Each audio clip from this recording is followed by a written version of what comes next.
अच्छा। मैं भी तो कह रहा हूँ प्रधानमंत्री बन जाऊंगा, हर परिवार में एक 4 व्हीलर दे दूंगा। आप कह रहे हैं? मोदी हाँ। आ गए तो संविधान खत्म हो जाएगा, लोकतंत्र खत्म हो जाएगा, हाँ। मनवादी व्यवस्था हो जाएगी। तो ये संविधान को ना मानने वाले लोग हैं, ये गोडसे को मानने वाले लोग हैं।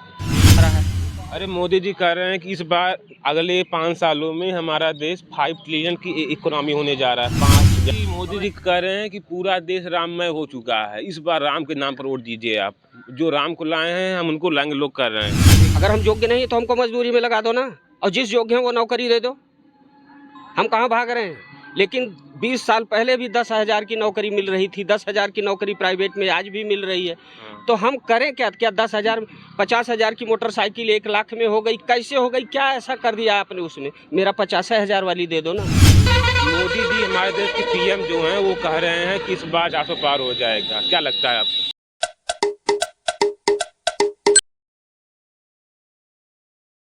क्या नाम है सर? धन्यवाद पत्रकार महोदय, मेरा नाम बच्चू लाल सोनकर है। जी, क्या कुछ पोस्ट है आपकी सपा में? मैं नगर पंचायत राजी सुल्तानपुर का समाजवादी पार्टी का नगर पंचायत अध्यक्ष हूँ।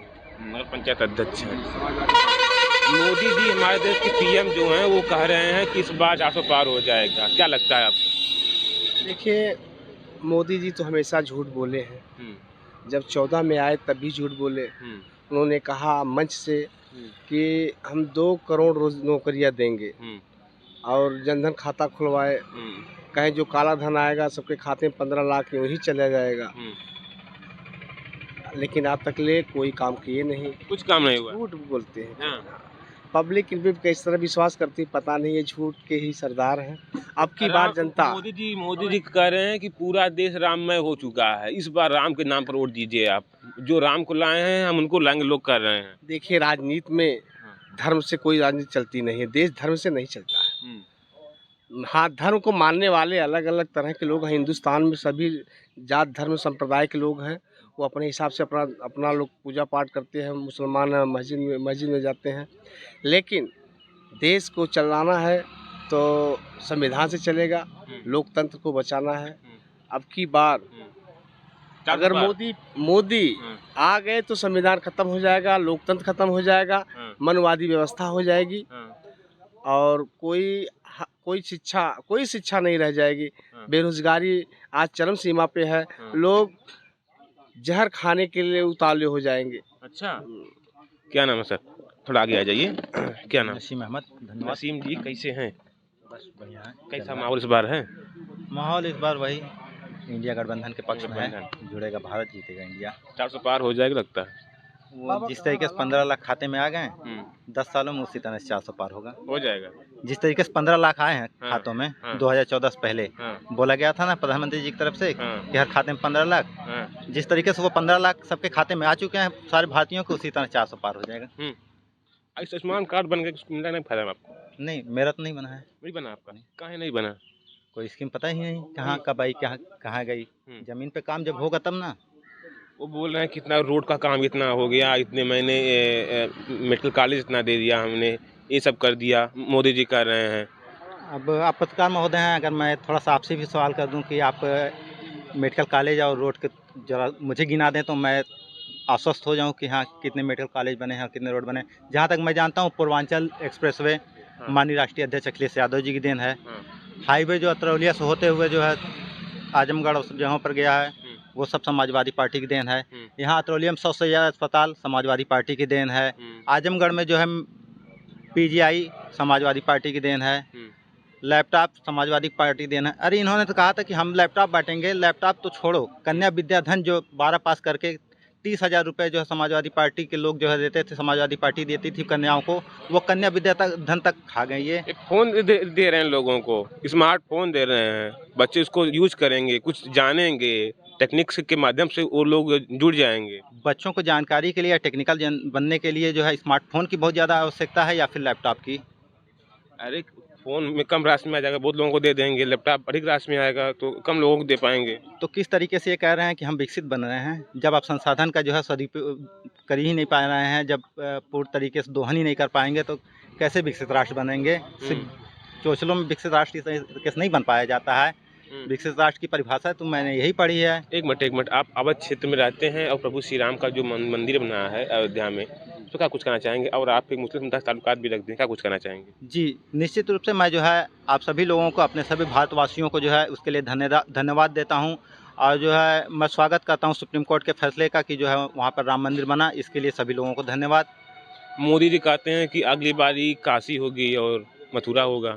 देखिए, संप्रदाय और देश में जो है नफरत फैलाने से देश विकसित राष्ट्र नहीं बनेगा। विकसित राष्ट्र बनाने के लिए देश में हर नागरिक को कुछ न कुछ रोजगार चाहिए, हर नागरिक को पेट भरना चाहिए, गरीबी दूर होनी चाहिए, संसाधनों का उपयोग कर सके। जहाँ तक मैं जानता हूँ, जब तक जो है संसाधनों का उपयोग नहीं कर पाएंगे, हम जो है सभी चीज़ों को दोहन नहीं कर पाएंगे, तब तक हम विकसित राष्ट्र नहीं बन पाएंगे। ज़बरदस्ती बार बार विकसित राष्ट्र का नारा दिया जा रहा है और आंकड़े बता रहे हैं कि हम विकासशील देशों से भी बाहर जा रहे हैं, तो विकसित राष्ट्र कहाँ से बन पाएंगे? वो हम लोग बोल रहे हैं कि अखंड भारत में बनाएंगे, एकदम विश्वगुरु बनेगा भारत, मोदी जी कहते हैं। अखंड भारत के लिए जो है हम साथ तैयार हैं। पाकिस्तान, बांग्लादेश सबको जो है भारत में मिला है, मैं खुद साथ तैयार हूँ, खड़ा हूँगा। वो लोग बोल रहे हैं हिंदू राष्ट्र बनाऊंगा। मैं कह रहा हूँ ना, भारत एक धर्मनिरपेक्ष राष्ट्र है, यह संविधान से चलता है। अभी आपने हाल में देखा होगा भाजपा के एक नेता का बयान कि उन्होंने कहा कि जो है आप लोग जो है किसी तरीके से भाजपा को 400 सीटें जिता दीजिए, हम संविधान बदल देंगे। तो ये संविधान को ना मानने वाले लोग हैं, ये गोडसे को मानने वाले लोग हैं, ना कि बाबा साहब भीमराव अम्बेडकर जी की विचारधारा, महात्मा गांधी जी की विचारधारा, महात्मा फुले जी की विचारधारा। यहाँ पर एक वरिष्ठ नेता है, जिनसे भी बात करेंगे कि किस प्रकार का इस बार माहौल रहेगा। इंडिया एनडीए, मोदी जी का जो नारा है 400 पार, क्या कहेंगे? 400 पार होगा? देखिए, नारा तो हर पार्टी देती है हाँ। कि 400 पार, 300 पार, 500 पार, जितना भी नारा दे ले, नारा देने से नहीं होता, जनता से होता है। जनता अब की बार बदलाव चाहती है, निश्चित है जनता सबको अवसर देती है, बहुत अच्छी बात है। इनको भी अवसर दिया, अब अवसर के बाद अब जनता बदलाव फिर चाहती है। आप लोग बहुत घूमते होंगे, जैसे ये खेती की बात लीजिए, भारत कृषि प्रधान देश है और खेती की, कृषि की परिभाषा ही होती है वैज्ञानिक ढंग से खेती एवं पशुपालन। सरकार भी पशुपालन पे जोर दे रही है और लेकिन अब आप ये बताइए कि पशुपालन पे जोर है उनका, लेकिन पशुओं के लिए अस्पताल कितनी दूरी पे है आप जानते ही होंगे, भ्रमण किए हैं ना। कोई अस्पताल है? कहाँ लेके हम जाएंगे? मारुति में बैठा के लेके जाएंगे कि पिकअप में बैठा के लिए कैसे लेके जाएंगे दिखाने जानवरों? ब्लॉक पे तो है ना डॉक्टर आते हैं। नहीं, बताइए, ब्लॉक की दूरी यहाँ से 10 किलोमीटर है। पशु अस्पताल तो हमारे कस्बे में होना चाहिए ना। कोई ध्यान है इस पे? कैसे पशुपालन करेंगे? और फिर खेती सारी डीजल और सब ये सब महंगा होता जा रहा है। अरे मोदी जी कह रहे हैं कि इस बार अगले 5 सालों में हमारा देश 5 ट्रिलियन की इकोनॉमी होने जा रहा है। 5 ट्रिलियन की इकोनॉमी हो जाएगा, विकसित राष्ट्र हो जाएगा, अखंड भारत हो जाएगा। वो तो सब कुछ कहते हैं कि सब कुछ हो जाएगा, ये हो जाएगा, वो हो जाएगा। कहने की बात नहीं है। आप ये बताइए कि विकास दर आज कहाँ पहुँची है? विकास दर तब बढ़ेगी, देश की आर्थिक स्थिति सब तब सुधरेगी जब क्रय शक्ति में वृद्धि हो। क्रय शक्ति में वृद्धि हो रही है। चाय की दुकान है, लाइन लगी है, पूरी बाजार में देखिए सन्नाटा छाया। जब मेरे पास पैसे नहीं है तो दुकान कहाँ से चलेगी? तो क्रय शक्ति में वृद्धि होगी तो आर्थिक स्थिति सुधरेगी। अब कृषि प्रधान देश होने के नाते किसानों पर ध्यान देना चाहिए। और किसान का आंदोलन और धरना प्रदर्शन क्या संवैधानिक नहीं है? पूरे संवैधानिक है। तो क्या कील गड़वा देना, उनको बंधवा देना, गोले छोड़वाना? ये मोदी जी कह रहे हैं कि 5 किलो राशन मैं आपको देता हूँ खाने पीने के लिए, कोई भारत में भूखा नहीं सोएगा। भूखा सो रहे हैं, उनको कहाँ पता है? भूखे सो रहे हैं ना लोग। राशन तो मिल रहा है, 5 किलो राशन मिल रहा है। 5 किलो राशन से क्या होता है? जब 50 किलो हमारा जानवर खा रहा है, एक जानवर 50 किलो खा जाता है। हाँ। तो बताइए, तो वो 5 किलो दे के क्या करेगा? बाकी चीजों पर सोचिए, जैसे हम पढ़ रहे हैं, पढ़ने के बाद रोजगार देना सरकार की जिम्मेदारी होती है। यदि आप योग्य हो चाहे ना हो, बैठ नहीं तो हमको मजदूरी में लगा दो ना, और जिस योग्य है वो नौकरी दे दो। हम कहाँ भाग रहे हैं? लेकिन 20 साल पहले भी 10,000 की नौकरी मिल रही थी, 10,000 की नौकरी प्राइवेट में आज भी मिल रही है। तो हम करें क्या? 10,000, 50,000 की मोटरसाइकिल 1 लाख में हो गई, कैसे हो गई? क्या ऐसा कर दिया आपने उसमें? मेरा 50,000 वाली दे दो ना, मेरा 50,000 वाली मोटरसाइकिल। मोदी जी कहते हैं कि उज्ज्वला योजना के तहत 1 करोड़ लोगों को मैंने गैस सिलेंडर दिया है। लोग जो अब घर के हैं उनको अब गैस दिक्कत नहीं होती होगी खाना बनाने में। लेकिन वो भरवाने क्यों नहीं जा रहे हैं? ये लिए भरवाने क्यों जा रही है? वो गैसवा भरवाने क्यों नहीं जा रहे हैं? हाँ। इसलिए कि उन्होंने फाइनेंस किया है, दिया नहीं है।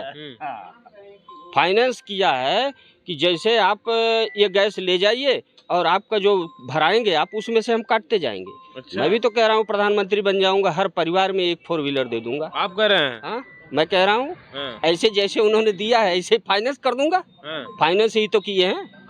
आपका ये दावा है, आप ऑन कैमरा कर रहे हैं कि यदि आप प्रधानमंत्री बन जाएंगे ठीक तो उसी तरह से जैसे इन्होंने गैस दिया, गैस सिलेंडर फाइनेंस किया है ना भाई, अच्छा उसका पैसा तो काटा जाएगा उनकी सब्सिडिया से। कौन कहा कर दिया आपसे फाइनेंस किए हैं? कहने सब्सिडी कह नहीं दिया है, यही दोबारा भराने क्यों नहीं जा रहे हैं? क्या गैस की जरूरत नहीं है उनको? हाँ। नहीं है गैस की जरूरत कहाँ जरूरत कहाँ नहीं तो है? क्यों नहीं भरा रहे हैं? उज्ज्वला वाला कहाँ भरा रहे हैं लोग? बहुत लोग भरवा रहे हैं। कुछ नहीं भरा रहे हैं भैया। हाँ। आप उज्ज्वला वालों से तो पूछिए।